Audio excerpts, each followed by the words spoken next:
कक्षा 10 सीबीएसई के सभी विद्यार्थियों का ऑनलाइन स्टडी में हार्दिक स्वागत है। और हमने 3 चैप्टर थर्ड टाइम पूरे कर लिए हैं। गद्य भाग के बाल गोविंद भगत रेखा चित्र, स्वयं प्रकाश की नेताजी की चश्मा कहानी और लखनवी अंदाज यशपाल काव्यांग। उसके बाद हम आज पढ़ेंगे मानवीय करुणा की दिव्य चमक, सर्वेश्वर दयाल सक्सेना। संक्षिप्त परिचय देखते हैं सर्वेश्वर दयाल सक्सेना का। आपको स्क्रीन पर दिख रहा है उनकी फोटो। सर्वेश्वर दयाल सक्सेना का जन्म सन 1927 जिला बस्ती उत्तर प्रदेश में हुआ। आपकी उच्च शिक्षा इलाहाबाद विश्वविद्यालय से हुई, बहुत पुराना विश्वविद्यालय है।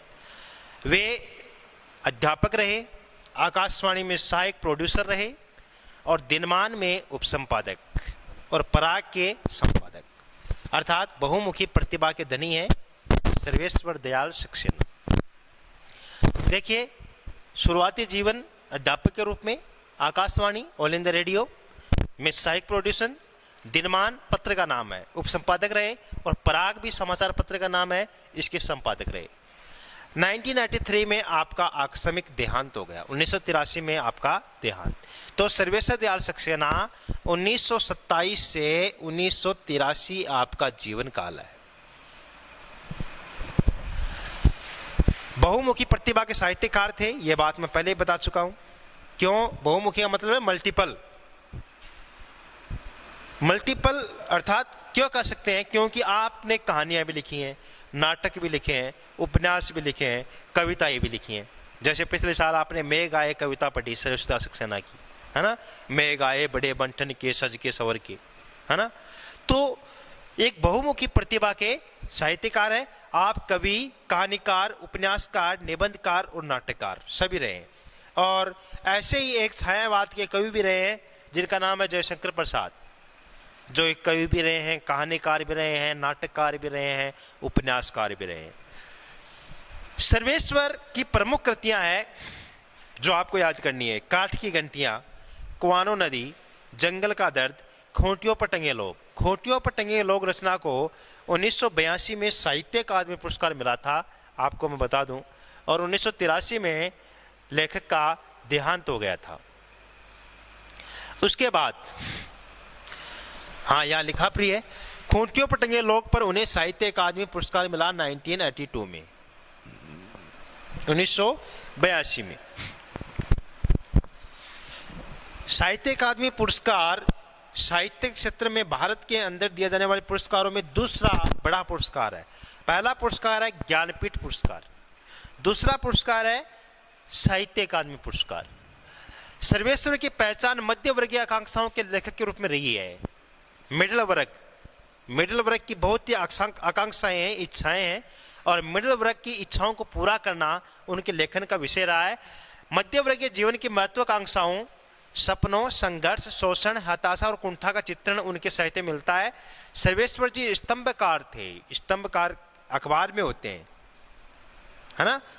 कौन होते हैं? जो अखबार में स्तंभ निकालते हैं, है ना, जैसे लेख लिखते हैं, वो स्तंभकार होते हैं।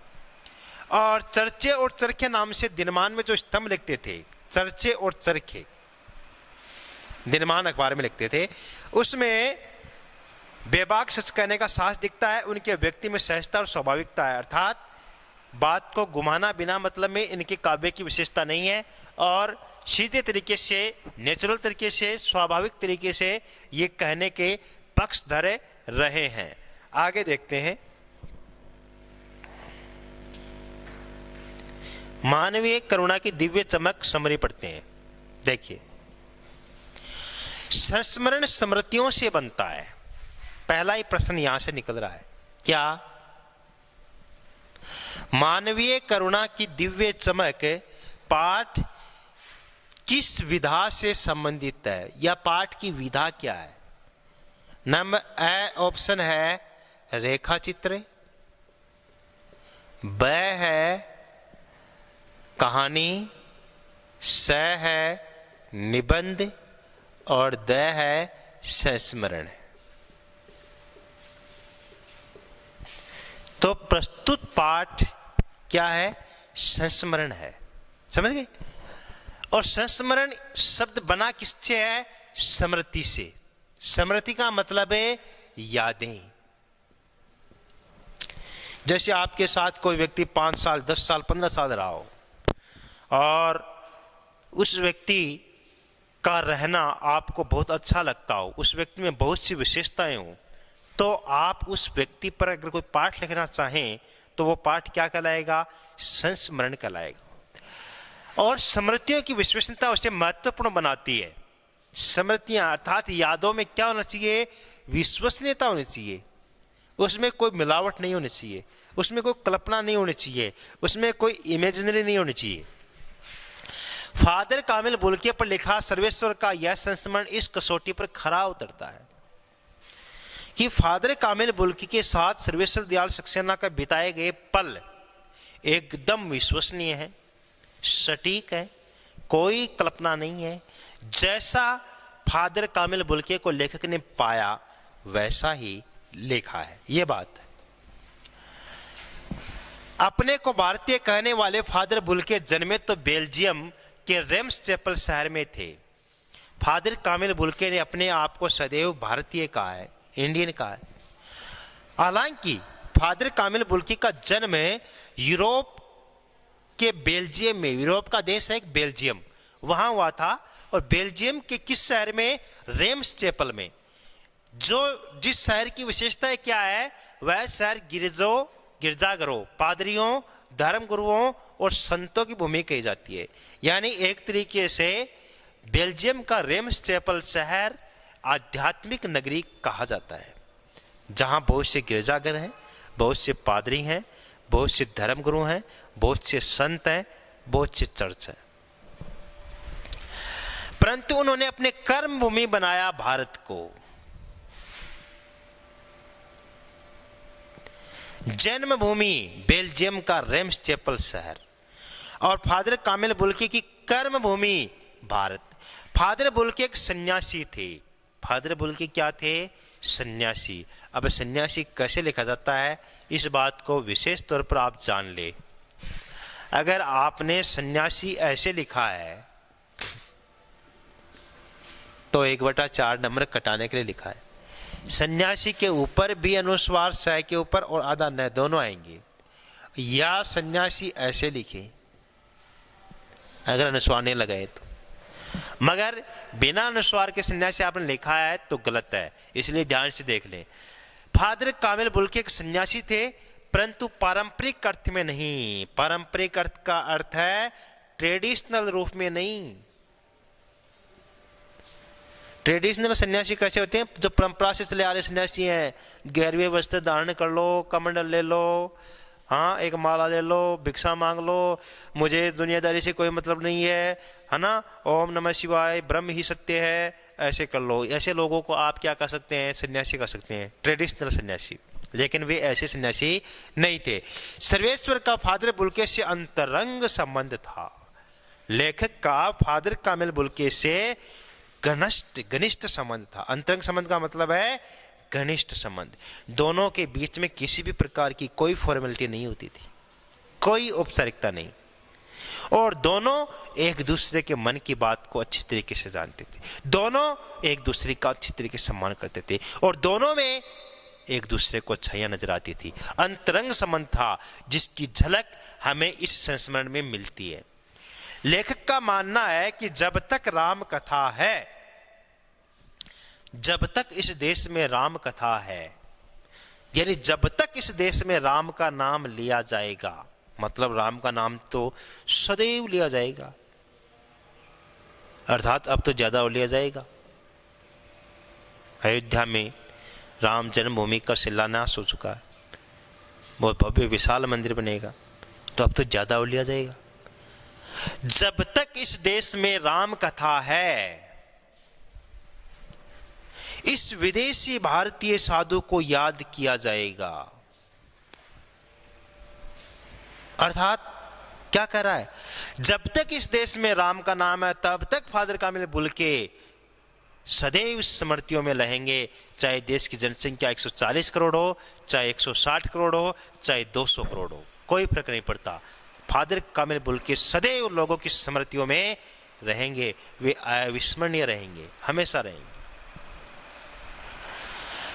तथा उन्हें हिंदी भाषा और बोलियों के अगाध प्रेम का उदाहरण माना जाएगा। और जब जब देश में हिंदी भाषा प्रेमियों की बात उठेगी, जब जब ये बात उभरेगी कि हिंदी भाषा देश की राष्ट्रीय भाषा होनी चाहिए कि समर्थन में किन किन लोगों का हमेशा हाथ उठा खड़ा रहा है, तो फादर कामिल बुल्के का नाम बड़े गर्व से याद किया जाता रहेगा। ये बात लेखक ने कही है। ये समरी है, इसकी पूरे संस्मरण की समरी है कि फादर कामिल बुल्के के जीवन पर यह संस्मरण लिखा है।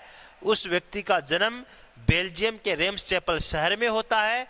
वह व्यक्ति अपनी कर्म भूमि भारत को बनाता है और भारत को कर्म भूमि बनाने के बाद में राम पर वो शोध करते हैं और राम कथा उत्पत्ति और विकास ग्रंथ लिखते हैं। वो एमए करते हैं भारत आकर, और लेखक का ये मानना है कि जब जब इस देश में राम का नाम लिया जाता रहेगा, तब तक फादर कामिल बुल्के को बड़े ही गर्व से याद किया जाता रहेगा। और लेखक ने लिखा है कि जब जब देश को हिंदी भाषा के नाम पर याद किया जाएगा, तब तक फादर कामिल बुल्के हर भारतीय के जरूर ही यादें आएंगे। शुरू करते हैं मानवीय करुणा की दिव्य चमक।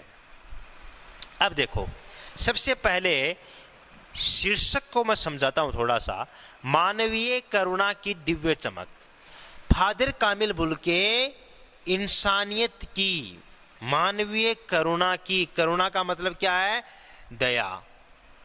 वह दिव्य चमक थी। दिव्य का मतलब पवित्र, पावन,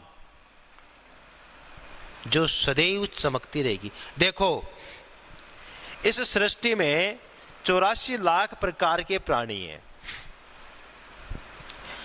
उन 84 लाख प्रकार के प्राणियों में मानव ही एक ऐसा प्राणी है जिसके बारे में कहा जाता है क्या?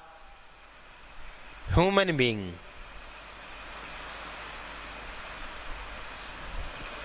एक बहुत बड़ा आंदोलन चला, बीइंग ह्यूमन, ह्यूमन बीइंग, मानव बनो। क्या? मानव बनो।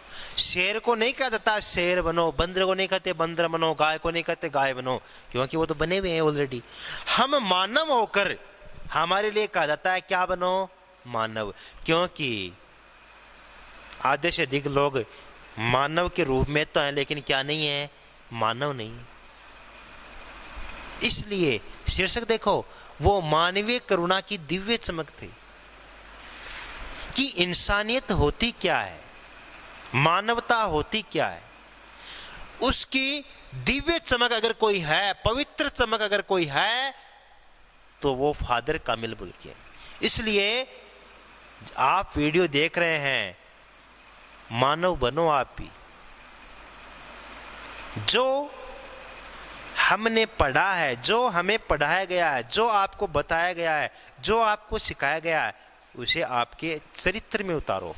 और जो चरित्र में उतारता है उसका मतलब मानव बन रहा है।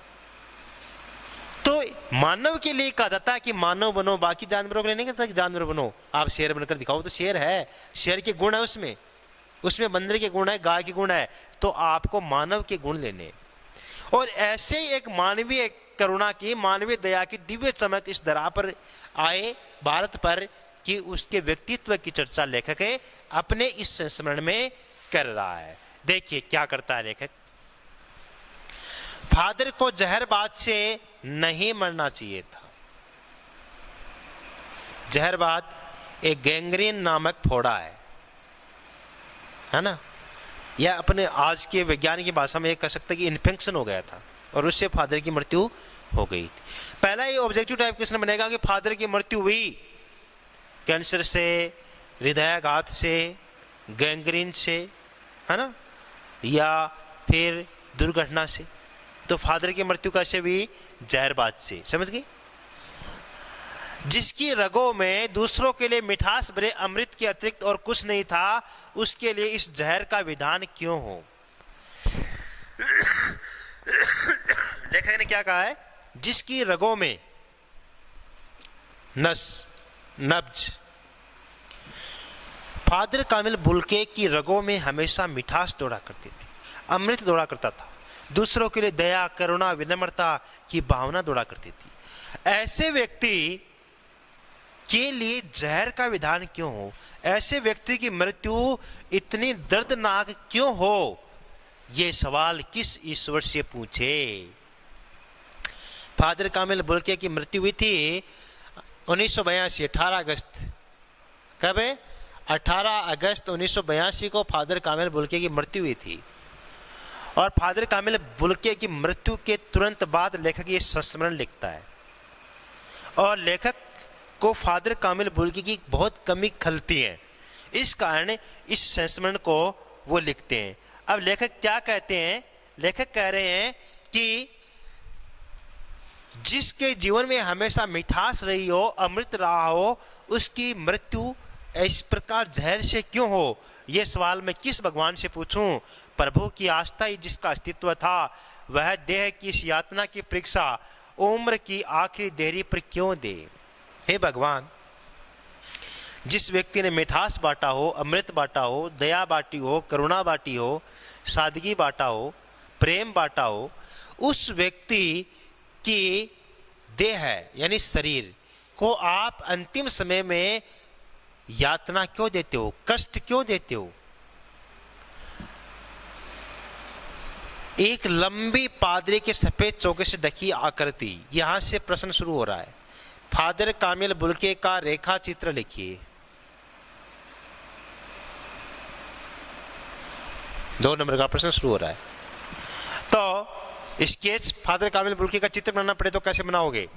एक लंबी पादरी के सफेद चौके से ढकी आकृति, अर्थात लंबा चोगा पहनते हैं, हाइट पूरी है। सामने है, लेखक के सामने गोरा रंग है, सफेद झाई मारती भूरी दाढ़ी है। वही बाल गोविंद भगत वाली सी बात कि लंबी दाढ़ी या जटा जोड़ तो नहीं रखते, मगर सफेद बालों से चेहरा हमेशा जगमग रहता है ना। जब जाड़ा आता तो एक कंबल ओढ़ लेते हैं, गले में तुलसी की एक माला पहनते हैं, मस्तक पर रामानंदी चंदन का तिलक लगाते हैं, सिर पर कबीरपंथी टोपी पहनते हैं, कमर में लंगोटी मात्र पहनते हैं। ये सब किसका रेखा चित्र है? बाल गोविंद भगत का। यहां किसका रेखा चित्र है? फादर कामिल बुल्के का। क्या कि एक लंबी पादरी के सफेद चोगे से ढकी आकृति सामने है, गोरा रंग है, सफेद झाई मारती भूरी दाढ़ी है, नीली आंखें हैं, बाहें खोल गले लगाने को आतुर। बाहें हमेशा गले लगाने को, कोई भी दिखता है परिचित व्यक्ति तो फादर कामिल बुल्के बाहें खोलकर गले लगाते हैं, अर्थात बड़े प्रेम से स्वागत करते हैं। यहां तक है फादर कामिल बुल्के का रेखा चित्र, समझ गए। अब यहां से ऑब्जेक्टिव टाइप क्वेश्चन भी बन सकता है कि फादर कामिल बुल्के के रेखा चित्र से संबंधित कौन सी विशेषता है, तो इनमें से एक आएगी, बाकी 3 अलग आएगी। और कौन सी विशेषता नहीं है, इनमें से 3 आएंगी, बाकी 1 अलग आएगी। अब आपको ये सभी लिखनी है फिर नोटबुक में कि फादर कामिल बुल्के के लेखक की कौन सी विशेषताएं हैं, समझ गए। आगे, इतनी ममता, इतना अपनत्व इस साधु में अपने हर एक प्रियजन के लिए उमड़ता रहता था। लेखक ने कहा है कि केवल मेरा ही स्वागत नहीं करते थे, बाहें खोलकर हमेशा मुझे गले नहीं लगाते थे, बल्कि हर किसी परिचित के लिए उनके हृदय में हमेशा ममत्व, अपनत्व का भाव उमड़ता रहता था। मैं 35 साल से इसका साक्षी था। साक्षी का मतलब गवाह। मैं 35 साल से इस बात का गवाह हूं कि फादर कामिल बुल्के हर किसी से बड़े प्रेम से बाहें खोलकर गले लगाकर मिलते हैं, और उनके हृदय में एक बहुत बड़ी संवेदना, मार्मिकता मुझे नजर आती है। तब भी जब मैं इलाहाबाद था और तब भी जब वे दिल्ली आते थे, चाहे कभी की बात हो, चाहे दिल्ली की बात हो, चाहे इलाहाबाद की बात हो, मैं 35 वर्षों से इसको देख रहा हूं कि फादर कामिल बुल्के सबसे बड़े प्रेम से मिलते थे। आज उन बाहों का दबाव मैं अपनी छाती पर महसूस करता हूं। यहां से डिस्क्रिप्टिव टाइप क्वेश्चन भी बन सकता है। क्या कि लेखक ने ऐसा क्यों कहा है कि वे आज उन बाहों का दबाव अपनी छाती पर महसूस कर रहे हैं? लेखक ने ये किस संदर्भ में लिखा है?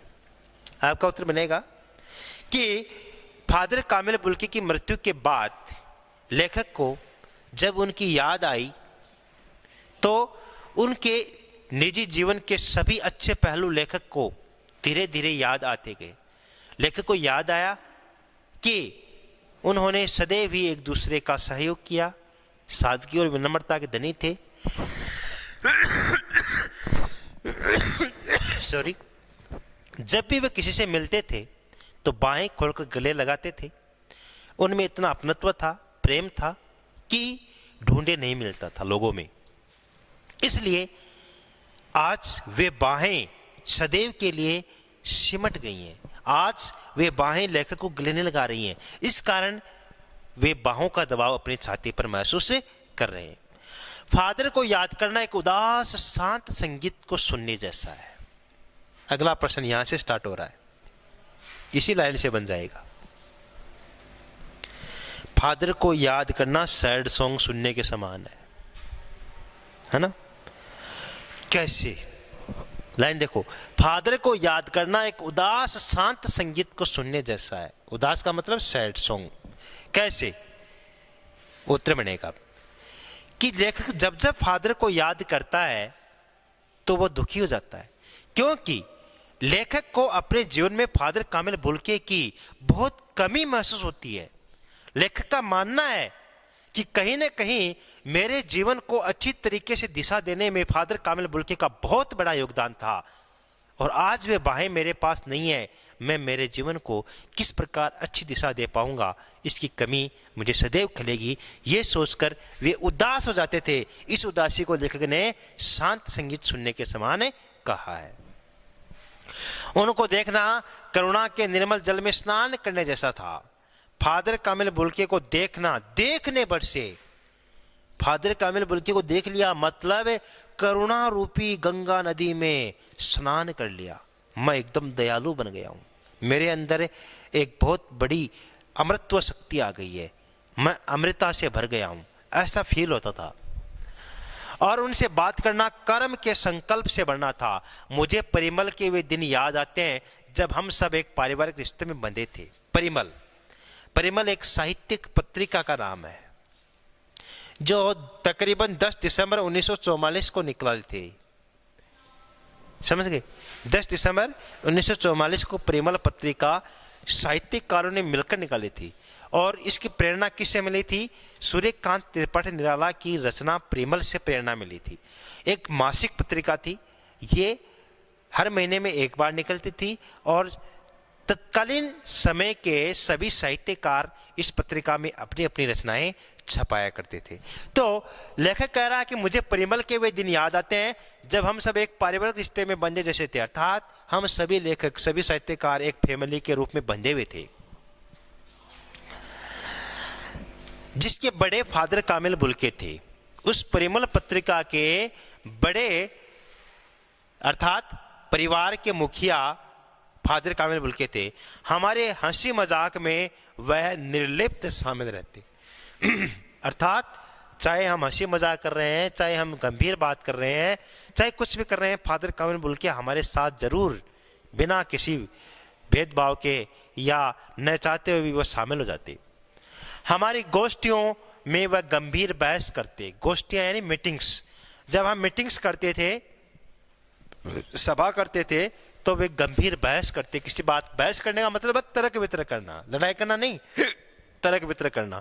हमारी रचनाओं पर विभाग राय और सुझाव देते और हमारे घरों के किसी भी उत्सव और संस्कार में वो बड़े भाई और पुरोहित जैसे खड़े हो हमें अपने आशीषों से भर देते। आशीष यानी आशीर्वाद। मुझे अपना बच्चा और फादर का उसके मुख में पहली बार अन्न डालना याद आता है और नीली आंखों की चमक में तैरता वात्सल्य भी जैसे किसी ऊंचाई पर देवदारू की छाया में खड़े हो। क्या कह रहा है लेखक? लेखक कह रहा है कि हम सभी साहित्यकार, लेखक, चाहे हमारे घर में बच्चा पैदा हुआ हो, चाहे हमारे घर में कुछ छोटा सा कार्यक्रम हो, फादर कामिल बुल्के एक बड़े पुरोहित की भांति, विद्वान पंडित की भांति या बड़े भाई की भांति हमारे घरों में तैयार मिलते थे और हमें आशीषों से भर देते थे, आशीर्वाद से भर देते थे। ऐसा कौन साधु करता है, कौन सन्यासी करता है? और न केवल आशीषों से भर देते थे, बल्कि हमें ऐसा लगता था कि कहीं हम देवदारू की छाया के नीचे आराम से बैठे। देवदारू वृक्ष का नाम है, उसकी छाया बहुत घनी होती है और शीतल होती है, लंबी चौड़ी छाया होती है, शीतल होती है। अर्थात प्रश्न बन सकता है कि लेखक ने फादर कामिल बुल्के के सानिध्य की तुलना देवदारू के वृक्ष से क्यों की है? इसलिए की है क्योंकि जिस प्रकार देवदारू के वृक्ष की छाया काफी सघन व शीतल होती है और उसमें राहगीर को बड़ा सुकून या चैन मिलता है, उसी प्रकार फादर कामिल बुल्के को उसी प्रकार लेखक सर्वेश्वर दयाल सक्सेना को फादर कामिल बुल्के का सानिध्य सदैव आशीष देता था, आशीर्वाद देता था और उन्हें कुछ न कुछ नया सिखाता था। इसलिए फादर कामिल बुल्के की सानिध्य की तुलना देवदारू के वृक्ष से की है। तो आज की वीडियो में हम इतना ही पढ़ेंगे। नेक्स्ट वीडियो में हम आगे चर्चा करेंगे कि फादर कामिल बुल्के और सर्वेश्वर दयाल सक्सेना का किस प्रकार का सहयोग, किस प्रकार का संयोग रहा है। धन्यवाद।